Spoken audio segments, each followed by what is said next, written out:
Hello everyone, I'm Bhumika Prajapati. I welcome you all to Parcham classes. So again, due to some reasons, Richa ma'am is not available to take your current affairs session. So as a replacement faculty, आज भी आप लोगों को current affairs मैं पढ़ाऊंगी. So आज है 27th July 2024. So आज की जितनी भी important news है हम आज के सेशन में कवर करेंगे.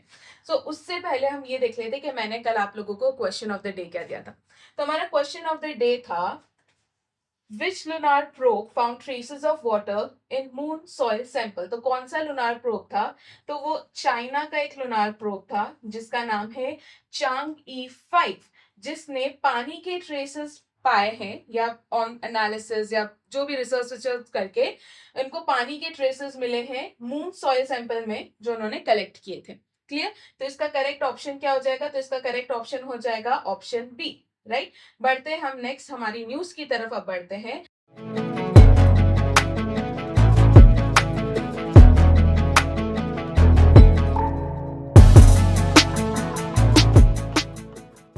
तो हमारी फर्स्ट न्यूज है सीआरपीएफ रेजिंग डे. तो ये 86th रेजिंग डे है जिसे ऑब्जर्व किया जा रहा है. CRPF is central reserve police force, जिसे कब इस्टेब्लिश किया गया था? तो इसे इस्टेब्लिश किया था 1939 में. ये इसका 86th क्या है? 86th रेजिंग डे है जो हम लोग सेलिब्रेट कर रहे हैं 27 जुलाई 2024. अब इसे सेलिब्रेट क्यों किया जाता है? ताकि इस आर्म फोर्स में जो भी लोग काम कर रहे हैं उन्हें ऑनर करें. like how they are working so hard to safeguard the integrity, sovereignty and unity of India. उस चीज को ऑनर करने के लिए हम लोग क्या करते हैं? सीआरपीएफ डे को क्या करते हैं? ऑब्जर्व करते हैं. अब वन बाय वन हम सारी इंपॉर्टेंट चीजें देख लेते हैं. तो ये कब सेलिब्रेट किया जाता है? तो 27 जुलाई 2024 को सेलिब्रेट किया जाता है. This special day honours the significant and unmatched contribution. ठीक है, जो ये फोर्स कर रही है, इस फोर्स में रह रहे जो भी जवान हमारे काम कर रहे हैं वो किस तरीके से हार्डवर्क करके इंडिया की यूनिटी, इंटेग्रिटी और सोवरेनिटी को प्रोटेक्ट कर रहे हैं, उस चीज के लिए हम लोग सीआरपीएफ रेजिंग डे बनाते हैं. सीआरपीएफ इंडिया की सबसे बड़ी सेंट्रल आर्म्ड फोर्स है. Right, largest central armed force है which operates under Ministry of Home Affairs. तो सीआरपीएफ कौन सी मिनिस्ट्री के अंडर आता है? तो ये मिनिस्ट्री ऑफ होम अफेयर्स के अंडर आता है. अब इस इवेंट में होता क्या क्या है? तो यहाँ पर क्या होता है? यहाँ पर एक रीथ लेइंग की जाती है. ठीक है, जो फ्लावर्स होते हैं वो चढ़ाए जाते हैं. उसके अलावा यहाँ पे ब्लड डोनेशन कैंप आपको देखने को मिलेगा. उसके अलावा यहाँ पर बहुत सारे कल्चरल इवेंट्स होते हैं जिसमें डांस किया जाता है, बहुत सारी अलग अलग परफॉर्मेंसेस यहाँ पर होती है. तो ये कुछ चीजें जो है इस डे, इस पर्टिकुलर डे को की जाती है. ठीक है, so here are some of the events which is being organized to mark the 86th raising day of the CRPF. तो यहाँ पे रीथ लेइंग सेरेमनी होती है, जो फूल चढ़ाते हैं ना हम लोग, वो. और ये कहाँ पर होती है? तो ये नेशनल पुलिस मेमोरियल जो कि दिल्ली में है, वहां पर की जाती है. फिर ब्लड डोनेशन कैंप आपको यहाँ पर देखने को मिलेगा, वो ऑर्गेनाइज किया जाता है. और बहुत सारे कल्चरल इवेंट्स यहाँ पर ऑर्गेनाइज किए जाते हैं. अब बढ़ते हैं हम नेक्स्ट चीज के ऊपर कि प्राइमरी मिशन क्या है सीआरपीएफ का. राइट, तो इसका मेन मिशन जो है, जो सेंट्रल रिजर्व पुलिस फोर्स है, वो है टू काउंटर इंसर्जेंसी ऑपरेशंस. जितने भी इंसर्जेंसी ऑपरेशंस होते हैं उसे काउंटर करना, वो सबसे इंपॉर्टेंट या प्राइमरी मिशन होता है सेंट्रल रिजर्व पुलिस फोर्स का. अब because central reserve police force आ गया है तो इट इज इंपॉर्टेंट कि इससे रिलेटेड सारी इंपॉर्टेंट चीजें समझ लो. For example, when was it establish? तो ये 1939 में एस्टैब्लिश हुई थी. बट जब ये एस्टैब्लिश हुई थी तो इसका नाम सेंट्रल रिजर्व पुलिस फोर्स नहीं था, इसका नाम था क्राउन रिप्रेजेंटेटिव पुलिस. ठीक है, तो ये 1939 में एस्टैब्लिश हुई थी. बट 1949 में इसका नाम चेंज कर दिया गया था सीआरपीएफ. एक एक्ट पास किया गया था, उस एक्ट के थ्रू इसका नाम चेंज करके सीआरपीएफ कर दिया था. इनिशियली इसका नाम क्या था? Crown representative police force. ठीक है, 27 जुलाई 1939 को एस्टैब्लिश हुई थी, इसलिए 27 जुलाई को एज अ रेजिंग डे यहाँ पर इसे ऑब्जर्व किया जाता है. इसका हेडक्वार्टर कहाँ है? तो न्यू दिल्ली में है. ये क्या है? एक पार्लियामेंट ऑफ इंडिया. सीआरपीएफ के फाउंडर पार्लियामेंट ऑफ इंडिया है. और इसके डायरेक्टर जनरल कौन है? तो अनीश दयाल सिंह इसके क्या है? डायरेक्टर जनरल है. क्लियर? सो ये थी हमारी फर्स्ट न्यूज. आई होप ये आपको समझ में आया होगा, यहाँ पे ऐसा कुछ डाउट होगा नहीं. इसके अलावा बिकॉज यहाँ पर सेंट्रल आर्म पुलिस फोर्सेस के बारे में बात की गई है तो इट इज वेरी इंपॉर्टेंट कि हम समझ ले कि इंडिया में total 7 central arm police forces है और वो 7 जो है वो ये है. असम राइफल, ये सबसे पुरानी, it is considered as the oldest central armed police force, Assam rifle. अब यहीं पर आपका आ जाता है पहला क्वेश्चन, जो कि आपको कमेंट सेक्शन में जिसका जवाब देना है। क्वेश्चन ये है कि when was Assam rifle established, ठीक है, क्योंकि ये ओल्डेस्ट है तो हमें पता होना चाहिए कि ये जो सेंट्रल आर्म पुलिस फोर्स है दैट इज असम राइफल, ये कब स्टैब्लिश हुई थी। उसके अलावा बॉर्डर सिक्योरिटी फोर्स देखने को मिल जाएगा, सीआईएसएफ हो गया, सेंट्रल इंडस्ट्रियल सिक्योरिटी फोर्स, फिर सीआरपीएफ हो गया, सेंट्रल रिजर्व पुलिस फोर्स, कब स्टैब्लिश हुई थी, 1939 में। एक्ट कब आया था, 1949 में। उस एक्ट के बेसिस पर इसका नाम जो है सेंट्रल रिजर्व पुलिस फोर्स किया गया था। इसके बाद आपको Indo Tibetan border police force देखने को मिलेगा, नेशनल सिक्योरिटी गार्ड और सशस्त्र सीमा बल, एसएसबी। क्लियर। तो ये 7 जो है central arm police force India में काम करती है। मेक श्योर अगर आपको इनके ईयर्स याद ना हो तो एक बार जल्दी से जाके गूगल करिएगा और देखिएगा कि कौन सा फोर्स जो है कब स्टैब्लिश हुआ था, बिकॉज यहां से क्वेश्चन बनते हैं एग्जाम में। क्लियर। अब बढ़ते हैं हमारी नेक्स्ट न्यूज की तरफ। नेक्स्ट न्यूज है सर एपीजे अब्दुल कलाम 27 जुलाई 2015 को आईआईएम शिलोंग में कार्डियक अरेस्ट, मतलब लेक्चर देते हुए उन्हें कार्डियक अरेस्ट आता है, and that is how he passed away on 27 जुलाई 2015। तो आज क्या है, उनकी डेथ एनिवर्सरी है, तो ये भी चीज आप लोग याद रखिएगा। अब because sir APJ Abdul Kalam के बारे में आया है तो हमें इनसे रिलेटेड सारी इंपॉर्टेंट चीजें देख लेनी चाहिए। वो स्टार्ट करने से पहले मैं सबसे पहले आपको इनकी 2 इंपॉर्टेंट बुक्स बता देती हूँ। एक इंपॉर्टेंट बुक आपको याद रखनी है विंग्स ऑफ फायर, और दूसरी इंपॉर्टेंट बुक है इनकी इग्नाइटेड माइंड्स। ठीक है, ये 2 बुक से अक्सर एग्जाम में क्वेश्चन पूछे गए हैं, तो एटलीस्ट ये 2 बुक्स के नाम आप लोग याद रखिएगा। इसके अलावा आप लोग मुझे बताइए कि इन दोनों में से कौन सी सर की ऑटोबायोग्राफी है, वो कहाँ बताएंगे आप लोग मुझे कमेंट सेक्शन में। क्लियर। तो इन दोनों में से सर की ऑटोबायोग्राफी कौन सी है, ये आप मुझे बताएंगे कमेंट सेक्शन में। तो सर एपीजे अब्दुल कलाम ये 11th प्रेसिडेंट थे इंडिया के। क्लियर। और 27 जुलाई 2015 को इनकी मृत्यु हो जाती है। ये आईआईएम शिलोंग में लेक्चर दे रहे थे, और लेक्चर देते हुए जो उनका सबसे फेवरेट काम था दैट इज पढ़ाना, लोगों को समझाना, वो करते हुए उनको कार्डियक अरेस्ट आया एंड ही पास्ड अवे। ठीक है, उसी स्पॉट पर उनकी मृत्यु हो जाती है। तो ये डेट याद रखिएगा 27 जुलाई 2015। इनका जन्म जो है रामेश्वरम तमिलनाडु में हुआ था। He played very important role किस में, तो जो हमारे पोलर सैटेलाइट व्हीकल्स होते हैं ना, इसके डेवलपमेंट में, और जो हमारी पृथ्वी मिसाइल और जो अग्नि मिसाइल है, दोनों surface to surface ballistic missile है, तो इन मिसाइल्स के डेवलपमेंट में और पीएसएलवी के डेवलपमेंट में बहुत इंपॉर्टेंट रोल प्ले करा है एपीजे अब्दुल कलाम सर ने, एंड दैट इज वाई इनको क्या कहा जाता है, तो इनको मिसाइल मैन ऑफ इंडिया के नाम से जाना जाता है। इसी के साथ एक और क्वेश्चन पूछ लेती हूँ कि मिसाइल मैन ऑफ इंडिया तो हम कहते हैं एपीजे अब्दुल कलाम सर को, आप मुझे ये बताइए कि who is known as father of Indian space programme. ठीक है, इंडियन स्पेस प्रोग्राम का जनक किसे कहा जाता है, ये आप लोग मुझे बताएंगे कमेंट सेक्शन में। तो इतनी चीज आप लोग याद रखेंगे। 11th प्रेसिडेंट ऑफ इंडिया, 27 जुलाई 2015 को he passed away, Rameswaram Tamil Nadu में जन्म हुआ था, he is known as missile man of India. Clear. आगे बढ़ते हैं हम लोग। अब यहाँ पे ये भी चीज याद रखना, ये सारे अवार्ड्स आपको याद रखने, बट इसमें सबसे इंपॉर्टेंट क्या है, भारत रत्न।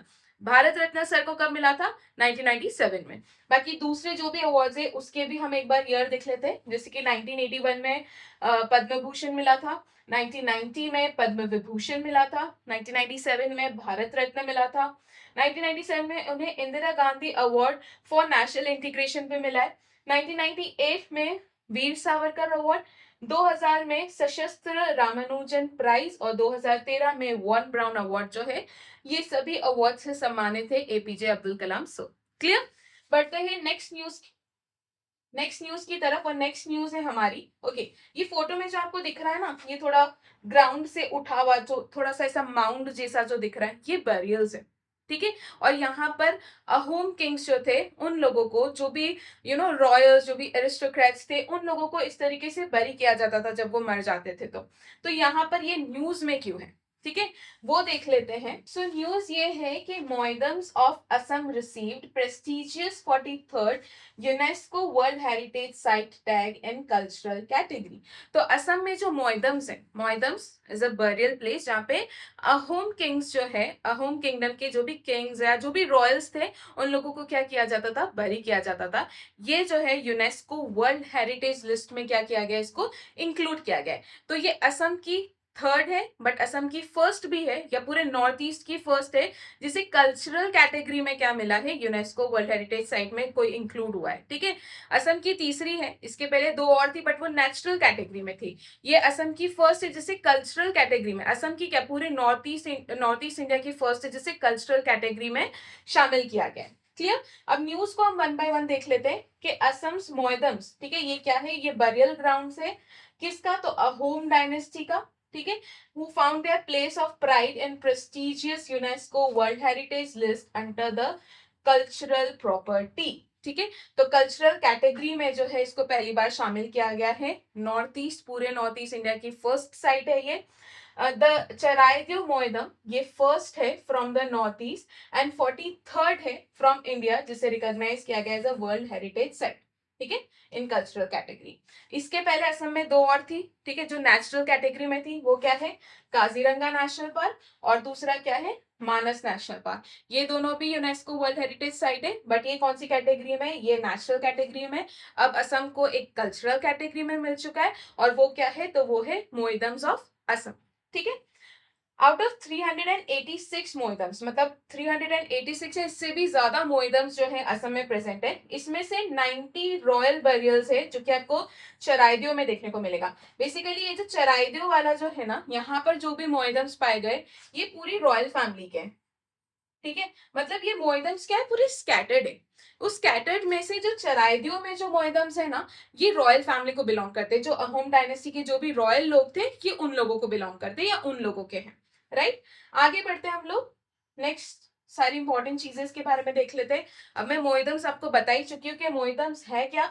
तो मोइदम जिसे होम फॉर स्पिरिट भी कहा जाता है, ये एक ट्यूमुलस है, एक माउंड है जो कि ग्राउंड से ऐसा उठा हुआ होता है जहां पर डेड बॉडीज को क्या किया गया है, बरी किया गया है। ठीक है, तो is a tumulus, a mound of earth raised over a grave of a home royalty and aristocracy. Moidams जो है असम में वो मेनली आपको चराइदेव डिस्ट्रिक्ट में देखने को मिलेगी और चराइदेव डिस्ट्रिक्ट में मेनली आपको रॉयल फैमिलीज के जो है देखने को मिलेगा।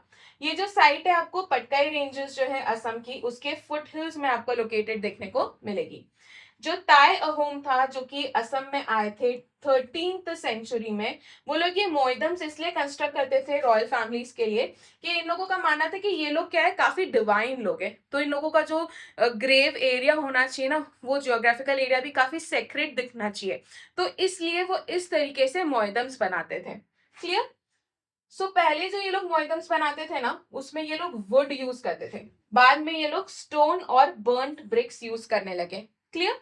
The Tai Ahom consider their rulers divine, as I said कि ये लोग खुद को डिवाइन समझते थे, and therefore they developed a distinct funerary tradition. ठीक है, बहुत अलग तरीके का एक फ्यूनरी ट्रेडिशन ये लोग करते थे by constructing moidams for royal burials.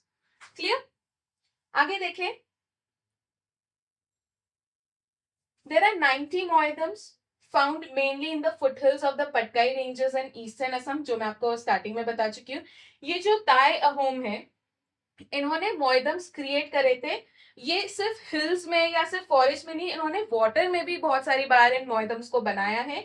और ये पूरे एरिया को पता है, एक पूरा सेक्रेट जियोग्राफिकल एरिया जो है उनके लोगों के लिए उन्होंने बना दिया था, बहुत सेक्रेट उसको माना जाता था। यहाँ पर बेनियन ट्रीज जो है they were used for coffin and bark manuscripts जो है they were planted in the moidams. Right, Assam में जो चराइदेव वाला एरिया है यहाँ पर सिर्फ अहोम रॉयल्स आपको देखने को मिलेंगे। ठीक है, और जो दूसरा जो स्कैटर्ड है बाकी के मोइदम्स, यहाँ पर आपको वहां के एरिस्टोक्रेट्स हो गए, चीफ्स हो गए, उनको जो है वहां पर बरी किया गया था, ठीक है, across the eastern part of state between Jorhat और डिब्रूगढ़ वाला जो पार्ट है, इस पार्ट में आपको दूसरे जो एरिस्टोक्रेट्स और जो चीफ्स है उनके मोएदम्स देखने को मिलेंगे। अब हमारी क्या हो गई, तो यूनेस्को वर्ल्ड हेरिटेज लिस्ट में हमारी न्यू साइट इंक्लूड हुई है, वो क्या है, असम की मोएदम्स। और क्या चीज आपको याद रखनी है, कल्चरल कैटेगरी में इसको इंक्लूड किया गया है। अब एक और यहाँ पर ये इंपॉर्टेंट न्यूज है, इसे भी आप लोग याद रखिएगा कि इंडिया जो है इस बार यूनेस्को की जो वर्ल्ड हेरिटेज कमिटी मीटिंग होती है उसको होस्ट कर रहा है। और ये कहाँ पर हो रहा है, तो ये न्यू दिल्ली के भारत मंडपम में इसको क्या किया जा रहा है, ऑर्गेनाइज किया जा रहा है। और यही जो कमेटी होती ना, यही डिसाइड करती है कि किसको वर्ल्ड हेरिटेज साइट में इंक्लूड किया जाना चाहिए, किसे नहीं किया जाना चाहिए। तो वो सारा डिसीजन ये वर्ल्ड हेरिटेज कमेटी ही लेती है। क्लियर। तो यहाँ से इस न्यूज से आपको ये सारी बातें याद रखनी है। बढ़ते हैं हमारी नेक्स्ट न्यूज की तरफ। दैट इज एक और यूनेस्को टैग मिला है, वो किसको मिला है, तो वो मिला है तेल अमेर को, जो कि कहाँ की है, तो जो कि गाजा में है, ठीक है, फलस्तीन की एक हेरिटेज साइट है।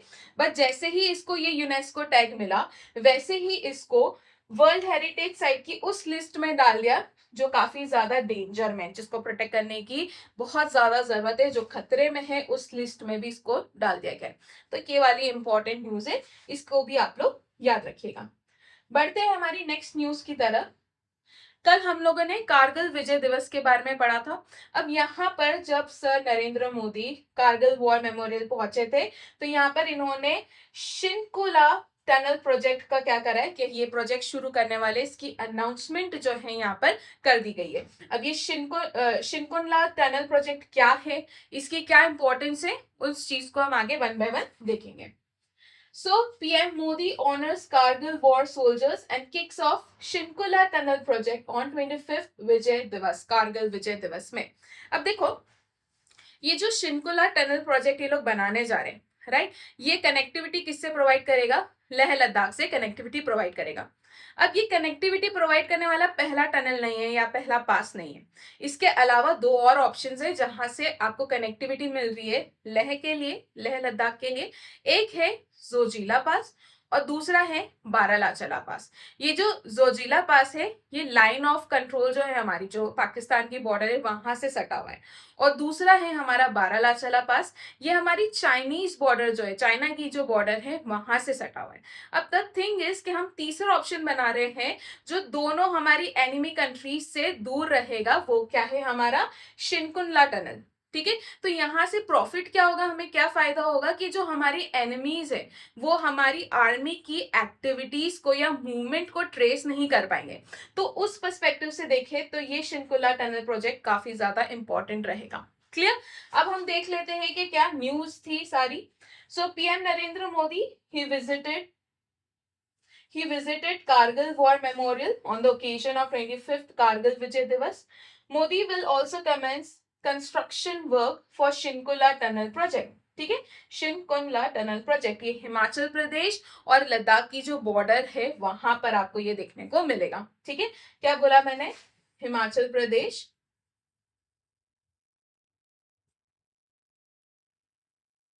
और क्या हो गया, हिमाचल प्रदेश और लद्दाख की जो बॉर्डर है वहां पर आपको ये टनल प्रोजेक्ट जो है ये यहाँ पर डेवलप होने वाला है, राइट।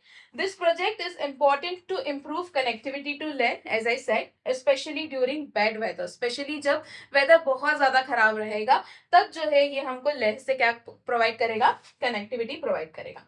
आगे देखें। सो ये जो पूरा टनल बनने वाला है ये कितना किलोमीटर रहेगा, कितना किलोमीटर लंबा है, तो ये 4.1 किलोमीटर लंबा है। ठीक है, ये एक ट्विन ट्यूब टनल है which will be constructed at an altitude of around 15,080 feet. अगर ये कंस्ट्रक्शन कंप्लीट हो गया तो it will be the highest tunnel in the world. ठीक है, वेरी इंपॉर्टेंट। ये जल्द ही जब इसका कंस्ट्रक्शन पूरा हो जाएगा तो ये वर्ल्ड का हाईएस्ट टनल बन जाएगा। नाम क्या है, शिनकुला टनल। ठीक है, Shinkula Tunnel will not only ensure swift and efficient movement of our armed forces and equipment, but also foster economic and social development in Ladakh. ठीक है, यहाँ पर सिर्फ आर्म फोर्सेस को प्रोटेक्शन नहीं मिलने वाला है, ठीक है, मतलब हमारी जो आर्मी है उनकी मूवमेंट और एक्टिविटी को तो कोई ट्रेस नहीं कर पाएगा, वो बहुत सेफ रहेगी। इसके साथ लद्दाख का इकोनॉमिक और सोशल डेवलपमेंट भी यहाँ पर होगा। क्लियर? तो आई होप यहाँ तक सारी चीजें आप लोगों को समझ में आई होगी और कोई डाउट नहीं होगा। और हाँ, सबसे इंपॉर्टेंट चीज, जब इसका कंस्ट्रक्शन पूरा हो जाएगा तो ये वर्ल्ड का क्या रहेगा, हाईएस्ट टनल रहने वाला है, राइट? आगे बढ़ते हैं हमारे नेक्स्ट न्यूज के ऊपर। नेक्स्ट न्यूज है हमारी पेरिस ओलंपिक 2024। तो ये न्यूज में इसलिए है, डेफिनेटली डेली अब न्यूज में रहेगी, बट उसका सबसे बड़ा कारण ये है कि पेरिस में जो इस ओलंपिक में जो मेडल्स दिए जाने वाले हैं वो आईफिल टावर से बने हुए हैं, है ना? आईफिल टावर को तोड़ के नहीं बनाया है। आईफिल टावर का रिनोवेशन हो रहा था, तो रिनोवेशन के टाइम जो आयरन के पीसेस वहां पर गिरे थे उसी को पूरा ना हेक्सागोनल शेप में कन्वर्ट कर कर जो है वो मेडल्स जो है उन्होंने बनाए हैं ओलंपिक्स के लिए, पेरिस ओलंपिक्स के लिए। क्लियर? अब देख लेते हैं वन बाय वन हम न्यूज में क्या है। सो पेरिस ओलंपिक 2024 मेडल्स जो है आईफिल टावर से बनाए गए, राइट? पेरिस 2024 ओलंपिक और पैरालंपिक के जो मेडल्स हैं ये एक यूनिक डिजाइन फीचर कर रहे हैं जिसमें आपको आईफिल टावर के पीसेस देखने को मिलेंगे। क्लियर? सभी जो गोल्ड, सिल्वर और ब्रॉन्ज मेडल है ये हेक्सागोनल पॉलिश्ड चंक है आयरन के, मतलब आयरन चंक्स है। जब आईफिल टावर का रिनोवेशन हो रहा था तो उस समय जो आयरन वहां से निकाले गए थे, डिस्कार्ड किए गए थे, उन्हीं को पॉलिश करके हेक्सागोनल शेप देकर इन्होंने जो ओलंपिक्स हो रहे हैं उसके मेडल्स बनाए हैं उससे, taken from the iconic landmark embedded in its centre. ये जो है marks the first time in Olympic history के किसी होस्ट सिटी ने, ठीक है, जो होस्ट कर रहा है, उन्होंने एक बहुत फेमस मॉन्यूमेंट के पीसेस को उसमें इंक्लूड किया है। तो ऐसा पहली बार ओलंपिक की हिस्ट्री में हो रहा है। अब ये हेक्सागोनल शेप के पीछे भी एक कारण है, ऐसे ही नहीं कि उनका मन करा तो उन्होंने हेक्सागोनल शेप बना दिया। इसका रीजन ये है कि जो हमारा फ्रांस है, ठीक है, ऐसा माना जाता है कि इसका जो जियोग्राफिकल एरिया है ना, जो उसका जियोग्राफिकल एरिया है वो भी हेक्सागोन शेप में, दैट इज द रीजन कि उन्होंने उसे हेक्सागोनल शेप में क्या किया है, कन्वर्ट करा है। The medals design by Paris jewellery house, तो चौमित ने इसको बनाया है। फीचर डिस्क ऑफ रिसाइकल, तो यहाँ पर जो गोल्ड, सिल्वर और ब्रॉन्ज जो उस हेक्सागोन को सराउंड कर रहा है ये रिसाइकल डिस्क है, ठीक है। ये डिस्क क्रिंकल फॉर्म में है so that it can reflect light and make the medals shine. The ancient Greek goddess of victory, Naik, Nike नहीं है, नाइक, ये विक्ट्री की गॉडेस कंसिडर की जाती है फ्रांस में, उनको भी डिपिक्ट किया गया है इनके मेडल्स के अंदर ऑन द अदर साइड। मतलब मेडल का जो एक साइड है यहाँ पर आपको हेक्सागोनल शेप देखने को मिलेगा जिसपे पेरिस ओलंपिक लिखा हुआ है, और पीछे वाली जो साइड है वहां पर आपको वहां की जो गॉडेस ऑफ विक्ट्री जिन्हें कंसिडर किया जाता है, ग्रीक गॉडेस ऑफ विक्ट्री जिसको नाइक कहा जाता है, वो पीछे आपको इनकी जो है डिजाइन देखने को मिलेगी, ठीक है। अब देखते हैं हम लोग और क्या है यहाँ से जो हमें देखना चाहिए, ठीक है। ये रहा हमारे जो मेडल्स है ना वो इस तरीके से। तो ये जो क्रिंकल्ड आपको दिख रहा है ना, ये गोल्ड, ये रिसाइकल गोल्ड इन्होंने यूज किया है। इसको क्रिंकल फॉर्म में क्यों करा अभी हमने देखा, ताकि ये इजीली क्या कर सके, लाइट को रिफ्लेक्ट कर सके। अब ये जो आप हेक्सागोन शेप देख रहे हैं ना, ये आईफिल टावर के जो रिनोवेशन के दौरान जो आयरन पीसेस जो निकाले गए थे उससे बनाया गया है, ठीक है। अब यहाँ से आपको क्या क्या इंपॉर्टेंट चीजें जो एग्जाम पॉइंट ऑफ व्यू से थोड़ी बहुत इंपॉर्टेंट हो जाएगी, वो है कि ये लेटाइस वर्क से इंस्पायर्ड है। दूसरा, ये मेडल को कहाँ से रिकवर किया गया था, तो आईफिल टावर से, जब रेनोवेशन हो रहा था तब। इसे क्रिंकल फॉर्म में क्यों कन्वर्ट किया गया, ताकि ये लाइट को रिफ्लेक्ट कर सके। और shape like Eiffel towers rivets attach hexagon using a technique similar to fixing. Basically ये हेक्सागोन शेप में क्यों है ये मैं आपको बता चुकी हूँ, क्योंकि फ्रांस का जो जियोग्राफिकल एरिया है वो हेक्सागोन शेप में। क्लियर? तो यहाँ तक चीजें आप लोग याद रखिएगा। ये न्यूज इंपॉर्टेंट है बिकॉज ये पूरी ओलंपिक की हिस्ट्री में करने वाली पहली होस्ट सिटी है, तो ये काफी इंपॉर्टेंट हो जाता है। क्लियर? रिवर्स साइड का मैंने बता दिया, ये जो आपको दिख रहे हैं ना, ये जो है, ये जो आपको दिख रहे हैं ना, ये वहां की विक्ट्री गॉडेस मानी जाती है, ग्रीक विक्ट्री गॉडेस है जिन्हें नाइफ कहा जाता है। तो ये चीज याद रखना। क्लियर? यहाँ पर साइड में आपको आईफिल टावर देखने को मिल जाएगा, और ये एक्रोपोलिस है एथेंस का, वो देखने को मिल जाएगा, और ये इनकी गॉडेस ऑफ विक्ट्री है, एथीना नाइक। क्लियर? तो ये वाली थोड़ी चीजें याद रखना। रिवर्स साइड का मैंने आपको बता दिया है।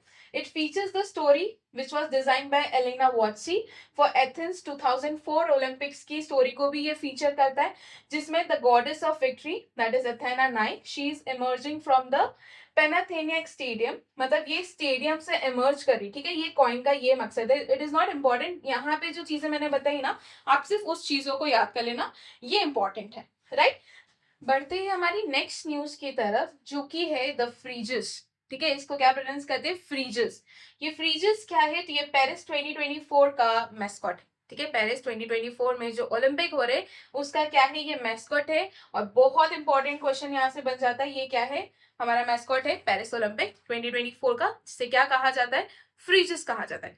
फ्रीजस क्या है, ये फ्रांस में काफी ज्यादा इंपॉर्टेंट प्लेस होल्ड करता है। इसे, ये एक कैप है, सी, ये फोटो देखो, ये एक कैप है, इसे वहां की लिबरेशन कैप कहा जाता है, या फ्रीडम कैप के नाम से भी जाना जाता है। ये एक ट्रेडिशनल कैप है जिसे फ्रीजियन कैप के नाम से भी जाना जाता है। तो मैंने सारा बता दिया। मैस्कॉट क्या है 2024 पेरिस ओलंपिक का, फ्रीजिस। ये है क्या, तो ये एक फ्रीडम कैप है, एक लिबरेशन कैप है, एक ट्रेडिशनल कैप है जिसे फ्रीजियन कैप के नाम से भी जाना जाता है, right.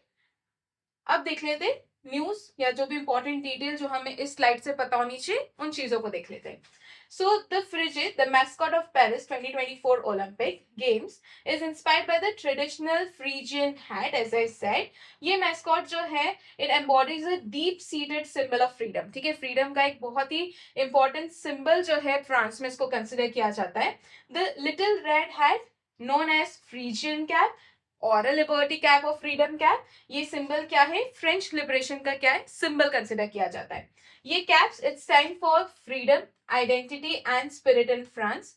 Also, the Olympic Frige and the Paralympic Frige live in the mantra that alone we go faster, but together we go further. ठीक है, सो ये इस ओलंपिक सीजन का क्या है, मंत्र है, जो आप लोगों को भी याद रखना है कि अगर हम अकेले जाएंगे तो हम शायद बहुत तेज जा रहे होंगे, बट अगर हम साथ में जाएंगे तो हम बहुत दूर तक जा रहे होंगे, राइट। चलिए आगे बढ़ते हैं हम लोग नेक्स्ट न्यूज की तरफ। ओके, नेक्स्ट न्यूज से पहले हम इंपॉर्टेंट टेक अवेज देख लेते हैं from the Paris Olympic 2024। Important इसलिए है क्योंकि ये वाला जो पेरिस ओलंपिक होगा, ये पूरी ओलंपिक की हिस्ट्री का सबसे ग्रीनेस्ट गेम कंसिडर किया जाने वाला है। इन्होंने ये दावा किया है कि ये लोग जो कार्बन एमिशन है उसे हाफ कर देंगे, मतलब अब तक जितने भी ओलंपिक्स हुए हैं, जैसे कि पुराने ओलंपिक्स की बात करूं तो यहाँ पर 3.5 मिलियन टन तक क्या हुआ था, कार्बन एमिशन हुआ था ओलंपिक्स में। तो ये उसका हाफ एमिट करेंगे, दैट इज 1.75 टन तक क्या करेंगे, कार्बन एमिशन कर देंगे, मतलब पूरा क्या कर देंगे। The games organising committee they had pledged to halve the Olympic carbon emission, ठीक है। तो पहले जो 3.5 मिलियन टन तक होता था, इसे हाफ करके 1.75 मिलियन टन तक क्या आने वाले, ये लोग आ जाएंगे कार्बन एमिशन के टर्म्स में। इंडिया से कितने एथलीट्स गए हैं, इंपॉर्टेंट है, इंडिया से 117 एथलीट्स गए हैं। और ये भी याद रखना कि मैक्सिमम एथलीट्स जो ओलंपिक्स में पहुंचे हैं, ये मैक्सिमम एथलीट्स खेलो इंडिया यूथ गेम्स हमारे चल रहे, जो खेलो इंडिया गेम्स चल रहे, उसमें जो लोग पार्टिसिपेट कर रहे हैं, जिन लोगों ने मेडल्स जीते, मैक्सिमम लोग यहाँ पर पहुंचे, राइट। तो बेसिकली ये बता रहे the importance of Khelo India games, है ना। आगे बढ़ते हैं हम लोग। इसके बाद आप लोग याद रखना कि 2028 में जो ओलंपिक्स होने वाले हैं, ये कहाँ पर होंगे, तो ये होंगे लॉस एंजलिस में। इसके अलावा एक और ओलंपिक्स, जो पेरिस वाले ओलंपिक की न्यूज है कि यहाँ पर 3 स्पोर्ट्स जो है उन्हें रिमूव कर दिया गया है। वो 3 स्पोर्ट्स कौन से, तो वो है baseball, soft ball and karate, ठीक है। The Paris Paralympics will start 28 अगस्त से स्टार्ट होगा और ये 8 सितंबर तक चलेगा, जो पैरालंपिक होने वाला है पेरिस, उसकी अगर हम बात करें तो। इसके अलावा याद रखना कि 2034 में जो विंटर ओलंपिक्स होने वाले हैं, ये होगा सॉल्ट लेक सिटी में। यहां से आपको और कुछ याद रखने की जरूरत नहीं है। एक मैंने बताया था 2028 में जो हमारे ओलंपिक्स होंगे वो लॉस एंजलिस में होंगे, और 2034 में जो हमारे विंटर ओलंपिक्स और जो पैरालंपिक्स होने वाले वो कहां पर होंगे, तो वो सॉल्ट लेक सिटी में होंगे, ठीक है। ये न्यूज में था, इस चीज को भी आप याद रखना। यहाँ पर ये decision definitely international Olympic committee ने लिया होगा। इंटरनेशनल ओलंपिक कमेटी के प्रेसिडेंट कौन है, ये इंपॉर्टेंट है। थॉमस बैक जो है वो क्या है, प्रेसिडेंट है इंटरनेशनल ओलंपिक कमेटी के। क्लियर। नेक्स्ट न्यूज की तरफ अगर हम आगे बढ़े तो एक इंपॉर्टेंट न्यूज है, यहाँ पर खान क्वेस्ट के बारे में बताया गया है। खान क्वेस्ट ये एक मिलिट्री एक्सरसाइज है। क्या है, ये एक मिलिट्री एक्सरसाइज है, ठीक है, और कैसी है, तो ये मल्टी नेशन है, ठीक है, यहाँ पे बहुत सारे नेशंस जो है पार्टिसिपेट करते हैं। बट पहले जब ये स्टार्ट हुई थी ना 2003 में, जब ये स्टार्ट हुई थी तो ये बायलैटरल एक्सरसाइज थी, ठीक है, ये बायलैटरल एक्सरसाइज थी जो कि यूएसए की आर्मी प्लस जो मंगोलियन आर्मी है इनके बीच में हुआ करती थी। But now it is changed और अब ये मल्टीनेशन एक्सरसाइज हो गई है। तो इसमें इंडिया की आर्मी ने भी क्या करा है, पार्टिसिपेट करा है। खान क्वेस्ट इंपॉर्टेंट है क्वेश्चन, खान क्वेस्ट कौन सी कंट्रीज के बीच में होती है मिलिट्री एक्सरसाइज, इस तरीके से पूछा जा सकता है। तो खान क्वेस्ट क्या है, इंपॉर्टेंट है न्यूज पर्सपेक्टिव से। देखते हैं हमें इसमें क्या क्या चीजें देखनी है। So the Indian Army contingent of 40 soldiers has departed for Mongolia so that they can participate in the multinational military exercise that is Conquest 2024। कहाँ पर हो रही है, मंगोलिया में हो रही है। ये एक्सरसाइज जो है ये 2024 को ये कहाँ पर हो रही है, मंगोलिया में हो रही है। ये एक्सरसाइज जब शुरू हुई थी तो ये एज अ बायलेटरल इवेंट शुरू हुई थी 2003 में, और यूएसए और मंगोलियन आर्म्ड फोर्सेस जो है इन्होंने इसे स्टार्ट करा था। बेसिकली पहले इन दो कंट्रीज के बीच में ये होती थी। अब जो एक्सरसाइज है it involves military forces from around the world, जिसमें फोकस इनका होता है high degree physical fitness and joint planning and joint tactical drills के ऊपर। ये इनका मेन क्या होता है, फोकस एरिया होता है। क्लियर। खान क्वेस्ट 2003 में शुरू हुई थी as a bilateral event, USA Mongolia country हो गया। एट प्रेजेंट 2024 का मंगोलिया में हो रहा है। इंडियन आर्मी भी यहाँ पे गई है, इस खान क्वेस्ट में पार्टिसिपेट करेंगी, ठीक है। तो यहाँ पर वो भी जॉइंट टेक्टिकल ड्रिल्स में पार्टिसिपेट करेंगी और हाई डिग्री फिजिकल फिटनेस और जॉइंट प्लानिंग जो इनका क्या है, फोकस एरिया है। ओके, नेक्स्ट न्यूज की तरफ बढ़े। यहाँ से आपको सिर्फ इतनी चीजें याद रखनी है। नेक्स्ट न्यूज है हमारी जो पुलिस है, ठीक है, Bathinda police that is Punjab की जो पुलिस है, उन्होंने निगरानी लॉन्च करा है। निगरानी जो है ये क्या करेगा, चौकीदार को एंगेज करेगा so that they can help to combat जो ड्रग का तो थ्रेट है पंजाब में, वो या जो भी मेनेस क्रिएट हुआ है उसे कॉम्बैट करने में क्या करेंगे, ये चौकीदार मदद करेंगे थ्रू निगरानी। बेसिकली इसके थ्रू क्या होगा, इस निगरानी के थ्रू जो भी चौकीदार हैं, ठीक है, उन लोगों को पुलिस डिपार्टमेंट को दोनों मिलकर काम करेंगे ताकि जो ड्रग का थ्रेट है पूरे पंजाब वाले रीजन में उसे क्या कर सके, वो लोग उससे फाइट कर सके और यूथ को जो है ड्रग नाम की बीमारी से क्या कर सके, बचा सके, right. So the Bathinda police has started an initiative, एक इनिशिएटिव स्टार्ट करा है जिसका नाम है निगरानी, दैट इज नजर रखना, ठीक है, बाय रिकनेक्टिंग। तो विलेज में जो चौकीदार होते हैं उनको पुलिस स्टेशन से कनेक्ट कर देना। मकसद क्या है, ड्रग को कॉम्बैट करना है, ठीक है, ड्रग का जो थ्रेट है उसे क्या करना है, कॉम्बैट करना है। क्लियर। इससे ज्यादा यहाँ पर आपको कुछ याद रखने की जरूरत नहीं है, बस एक याद रख लेना कि निगरानी इनिशिएटिव कौन लॉन्च करा है, तो पंजाब गवर्नमेंट ने लॉन्च करा है, राइट।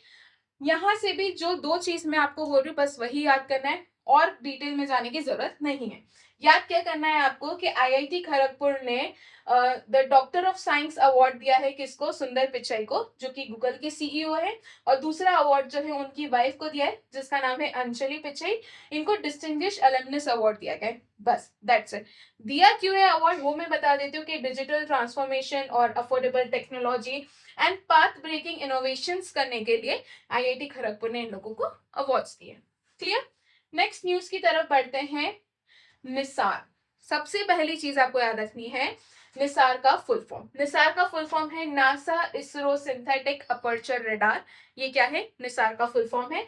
दूसरा जो है निसार जो है ये वर्ल्ड का सबसे एक्सपेंसिव सैटेलाइट बनेगा, जब भी बनेगा तब, बिकॉज अभी इसरो का जो प्लान आया है कि इसरो 2024 में क्या क्या करने वाले हैं, उस प्लान में निसार का कहीं भी दूर दूर तक नाम नहीं है। बट ये जब भी होगा तो ये वर्ल्ड का सबसे एक्सपेंसिव सैटेलाइट बनेगा और it will also become world's first radar satellite जो कि ड्यूल फ्रीक्वेंसी पे क्या होगा, ऑपरेट होगा। न्यूज में क्यों है, क्योंकि इसरो ने इसे अपने 2024 के जो भी मिशन है उसमें से शामिल नहीं करा है, इसलिए ये न्यूज में है।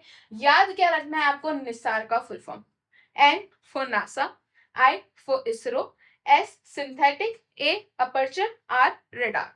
क्लियर। निसार का फुल फॉर्म याद रखेंगे। अब देखो यहाँ पर इसरो आ गया है तो इसरो की बात कर ले। सो इसरो कब इस्टेब्लिश हुआ था, ये हुआ था 15 अगस्त 1969 को इस्टेब्लिश हुआ था। इसका हेडक्वार्टर कहां पर है, तो इसका हेडक्वार्टर बेंगलुरु में है, ठीक है, अब आप लोग मुझे बताइए, ये आप लोगों के लिए क्वेश्चन हो गया। ये क्वेश्चन आप लोग मुझे कमेंट सेक्शन में बताएंगे। आप मुझे बताएंगे कि इसरो के करंट में चेयरमैन कौन है। ओके, सो ये आपका ये क्वेश्चन है आपके लिए एक और ये इसका आंसर आप लोग मुझे देंगे कमेंट सेक्शन में। तो ये इसरो के बारे में एटलीस्ट इतनी चीजें आप लोगों को पता होनी चाहिए कि कब इस्टेब्लिश हुआ था, हेडक्वार्टर कहाँ पर है और करंट चेयरमैन कौन है। अगर हम किसी भी ऑर्गेनाइजेशन के बारे में बात करते हैं तो ये कुछ 3-4 चीजें हमें पता होनी चाहिए, राइट। इसरो का हो गया। निसार का फुल फॉर्म हमने देख लिया। न्यूज क्या है कि Nisar did not figure in the list of missions जो इंडिया ने इंडियन स्पेस रिसर्च ऑर्गेनाइजेशन ने जो लिस्ट दी है उसमें निसार का दूर दूर तक कोई जिक्र नहीं है, इसलिए जो है यहाँ पर इसके बारे में बताया गया है, इससे रिलेटेड न्यूज है। ठीक है, निसार विच stands for NASA ISRO synthetic aperture radar. Very very very important, Nisar का फुल फॉर्म आपको पता होना चाहिए। ठीक है, it was designated to make extremely granular observations of the earth at regular intervals। देखो मैं बताती हूँ कि ये इतना स्ट्रॉन्ग है, ये इतनी छोटी सी, मतलब ये 1 सेंटीमीटर जितनी छोटी साइज की भी बहुत क्लियर इमेज कैप्चर कर सकेगा, ये इतना स्ट्रॉन्ग बनने वाला है। ठीक है, ये सैटेलाइट इतना पावरफुल है that it is enough to capture changes as small as 1 centimetre in size. ठीक है, during its repeated observation over the same terrain. The satellite will operate minimum for 3 years। ठीक है, ये लो अर्थ ऑर्बिट ऑब्जर्वेटरी में आपको देखने को मिलेगा। Nisar will map the entire globe. ये पूरे ग्लोब को मैप कर सकती है छोटी छोटी सी माइन्यूट डिटेल्स के साथ सिर्फ 12 दिन में। ये इतनी स्ट्रॉन्ग सैटेलाइट है। ठीक है, it will therefore be able to study the dynamic process happening on earth surface, जैसे कि ग्लेशियर्स का रिट्रीट होना, ऐसी प्रोसेस हो गया। वेजिटेशन, फॉरेस्ट कवर में जो चेंजेस होते हैं उसे इजीली टैकल कर पाएगा, ऑब्जर्व कर पाएगा, and even the movements during the earthquake and volcanoes. The scientists expect this satellite to provide new insights into our understanding of processes like climate change or natural hazard। Clear? यहाँ तक चीजें समझ में आई। ये इतना strong satellite रहेगा और जब बन गया ना तो वर्ल्ड का सबसे एक्सपेंसिव सैटेलाइट रहने वाला है। ओके, सो बढ़ते हैं हमारी नेक्स्ट न्यूज की तरफ, जो कि है India first integrated agriculture export facility to come up at Jawaharlal Nehru port, जो कि मुंबई में है। यहाँ पर एक इंटीग्रेटेड एग्रीकल्चर एक्सपोर्ट, मतलब एग्रीकल्चर के जो प्रोडक्ट्स है उसको किस तरीके से एक्सपोर्ट किया जाना चाहिए, वो चीज जो है शुरू होगी। इंटीग्रेटेड एग्रीकल्चर एक्सपोर्ट फैसिलिटी शुरू होने वाली है कहाँ पर, जवाहरलाल नेहरू पोर्ट, जो कि मुंबई में। तो हमारे जो शिपिंग मिनिस्टर है उनका नाम है सर्बानंद सोनोवाल। ठीक है, इन्होंने जो है अप्रूव करा है ₹284.19 करोड़ रुपीज अप्रूव करे हैं ताकि integrated agriculture export facility project पे काम किया जा सके। एक बार अगर ये प्रोजेक्ट आ गया तो ये किन किन चीजों में हेल्प करेगी मैं आपको बताती हूँ। लॉजिस्टिक हैंडलिंग में हेल्प कर देगा ये। ठीक है, इसके अलावा जो मल्टीपल हैंडलिंग्स होती है ना प्रोडक्ट की, जिस कारण से एग्रीकल्चर प्रोडक्ट कई बार डैमेज हो जाता है, ठीक है, कई बार खराब हो जाता है, सड़ जाता है, तो वो चीज रिड्यूस हो जाएगी यहाँ पर। ये जो पूरी एक्सपोर्ट फैसिलिटी जो है उसे एनहेंस कर देगा। यहाँ पर जॉब अपॉर्चुनिटीज भी क्रिएट होगी और फार्मर्स के लिए तो ये बहुत अच्छा एक प्रोजेक्ट साबित होगा। कैसे, हम सारी चीजें देख लेते हैं। पहली चीज, ये facility is one of its own kind, India में हो रही है। ये क्या करेगा, जो इनएफिशिएंसीज है लॉजिस्टिक में उसे क्या कर देगा, रिड्यूस कर देगा। कैसे, ये जो भी लॉजिस्टिक प्रोसेस है ना उसको स्ट्रीमलाइन कर देंगे कि सामने दिखे भैया क्या क्या हो रहा है, राइट। तो यहाँ पे लॉजिस्टिक प्रोसेस को स्ट्रीमलाइन किया जाएगा। It will reduce multiple handlings of agriculture products, ठीक है, by centralising the export process. इसके अलावा हमें क्या देखना है, ये क्या कर देगा, एक्सपोर्ट फैसिलिटी को एनहेंस कर देगा। ये it will extend the shelf life. क्या होगा यहाँ पर, अगर मल्टीपल हैंडलिंग नहीं हो रही होगी प्रोडक्ट की तो शेल्फ लाइफ जो है इस प्रोडक्ट की ऑटोमेटिकली बढ़ जाएगी। ठीक है, उसके बाद फार्मर्स को एम्पावर करेगा, जॉब अपॉर्चुनिटीज को बूस्ट करेगा और जो एक्सपोर्ट कैपेसिटी है वो क्या हो जाएगी, एनहांस हो जाएगी। तो ये आपको चीजें याद रखनी है। यहाँ पर एक्सपोर्टेड आइटम्स जो है, टारगेटेड एक्सपोर्ट आइटम्स की लिस्ट है, जैसे कि नॉन बासमती राइस हो गया, मक्का हो गया, स्पाइसेस, अनियन, व्हीट, ये टारगेटेड लिस्ट है। क्लियर, ये चीज भी आप लोग याद रखना। बढ़ते हैं हमारी नेक्स्ट न्यूज की तरफ, विच इज हमजा हास, इंडोनेशिया के 9th वाइस प्रेसिडेंट हैं। ही रिसेंटली पास हुए। ठीक है, हमजा हास, बस इतनी चीज याद रखिएगा, रिसेंटली ही पास अवे। इंडोनेशिया की बातें अगर हम देख ले, हम ये तो समझिए कि ऑबिचुरी में आ जाएगा, आपसे पूछ लिया जाएगा कि हमजा हास क्या थे, तो ये वाइस प्रेसिडेंट थे। कहाँ के थे, तो इंडोनेशिया के थे। क्या हुआ, तो रिसेंटली पास अवे, राइट। इसके अलावा इंडोनेशिया की बात करें तो इंडोनेशिया की कैपिटल है जकार्ता। इंडोनेशिया की करेंसी है इंडोनेशियन रुपया और प्रेसिडेंट जो है इसके जोको विडोडो। अब आप लोगों ने सुना होगा कि जकार्ता इज सिंकिंग। तो अगर जकार्ता सिंक हो रही है तो इंडोनेशिया डेफिनेटली अपनी कैपिटल को क्या करेगा, ट्रांसफर करेगा। तो आप लोग मुझे बता रहे हैं कि इंडोनेशिया की नई कैपिटल जिसे ये लोग ट्रांसफर करने वाले हैं वो क्या होगी। ठीक है, ये बताएंगे आप लोग मुझे कमेंट सेक्शन में। बढ़ते हैं हमारी नेक्स्ट न्यूज की तरफ, that is senior BJP leader Prabhat Jha he pass away, he was 67। बस याद रखना, ओबिचुरी की न्यूज है तो बस इतना याद रखना, ही रिसेंटली पास अवे। अब यहाँ पर हम एक फेस्टिवल के बारे में देखेंगे, that is Mazhotsavam festival to celebrate the monsoon and understand it. ये बेसिकली बारिश को सेलिब्रेट करता है और ये केरला में ऑब्जर्व किया जाता है, एक फेस्टिवल है जिसका नाम है मजहोत्सवम। ठीक है, ये 2 दिन का रेन फेस्टिवल है जो कि भरत पूजा रिवर जो है केरला में, वहां पर इसको सेलिब्रेट किया जाता है। यहाँ पर रेन और रिवर की इंपॉर्टेंस लोग समझ सके इसलिए इस फेस्टिवल को बनाया जाता है। It hopes to revive the traditional, cultural and environmental practices surrounding the monsoon. It is filled with music, laughter, meaningful conversations। और ये जो फेस्टिवल है इसका एम है कि लोगों को फेमिलराइज करवाना बारिश के साथ। That's it. आपको क्या याद रखना है, रेन फेस्टिवल है, 2 दिन के लिए सेलिब्रेट होता है। कहाँ पर होता है, केरला में होता है। ओके, नेक्स्ट न्यूज की तरफ आगे बढ़ते हैं हम, that is Operia the global opera competition. ये इंडिया में होने वाले पहली बार, मुंबई में होगा, बस इतना याद रखना और कुछ इसमें आप लोग मत देखिएगा। अब हम देख लेते हैं मॉडल स्किल लोन स्कीम। क्या है model skill loan scheme, one by one हम देखते हैं।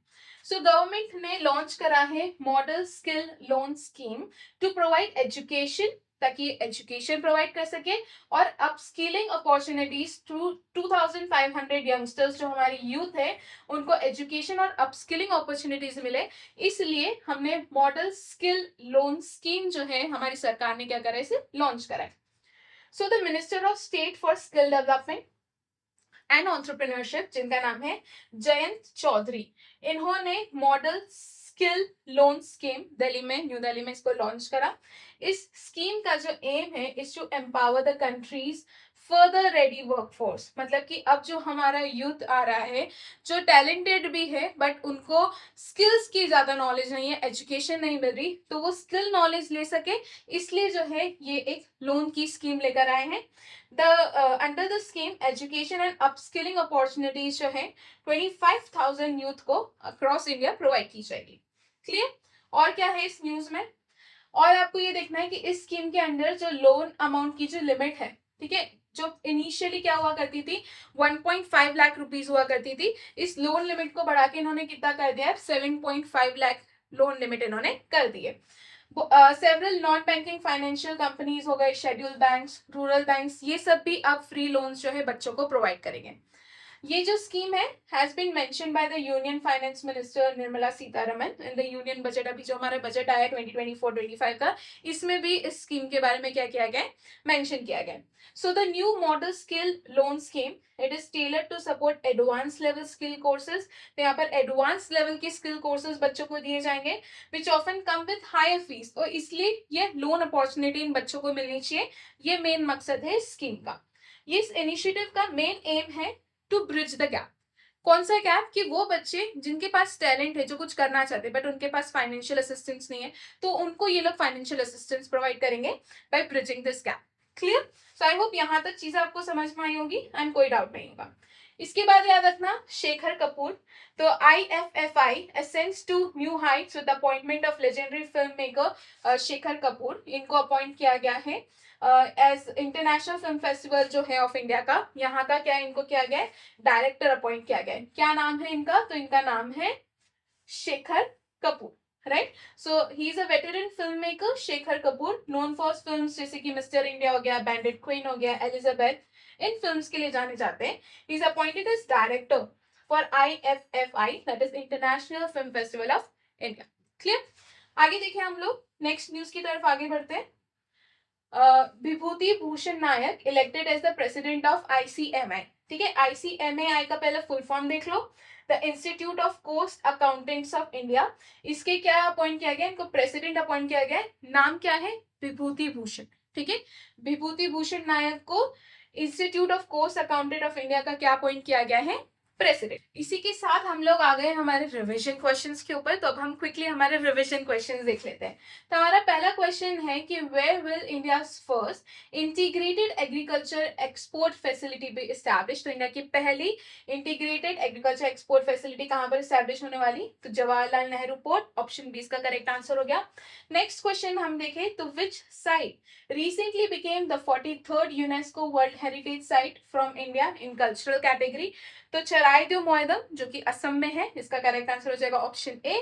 Next question, what unique feature is incorporated into both the Olympic and Paralympic medals for Paris 2024।